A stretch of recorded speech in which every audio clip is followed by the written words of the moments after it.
اللہ ہم سے کمال نہیں کوشش مانگتا ہے۔ قرآن کہتا ہے یعنی جتنا تم سے ہو سکے اللہ سے ڈرو۔ لیکن اللہ سے ڈرنا یا تقویٰ کیا ہے؟ دل میں اللہ کا خوف رکھ کر ہر وہ کام چھوڑ دینا جو اللہ کو ناراض کر سکتا ہے، یہی تقویٰ ہے۔ اب سوال یہ ہے کہ ہم اپنی استطاعت کے مطابق اللہ سے کیسے ڈریں یا تقویٰ کیسے اختیار کریں۔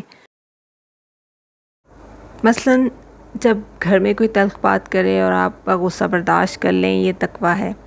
جب دل چاہے کسی کی برائی سننے یا شیئر کرنے کا مگر آپ خاموش رہیں۔ جب سوشل میڈیا پر کوئی بے پردہ یا غیر مناسب چیز آئے اور آپ فوراً نظر ہٹا لیں۔ جب آپ کسی دعوت یا محفل میں جائیں اور پردے کا شعور قائم رکھیں۔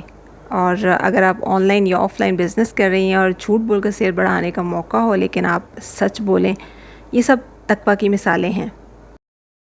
تقویٰ ہر روز کے چھوٹے چھوٹے فیصلے ہیں جو اللہ کی رضا کے لیے کیے جائیں۔ اللہ کا قرب تب ملتا ہے جب ہم ہر دن جتنا ہو سکے تقویٰ یعنی پرہیزگاری اختیار کریں۔ تو پھر آج عہد کریں کہ ہم اپنی استطاعت کے مطابق ہر روز تھوڑا بہتر بنیں گے اور اللہ کے قریب ہوتے جائیں گے۔ آمین۔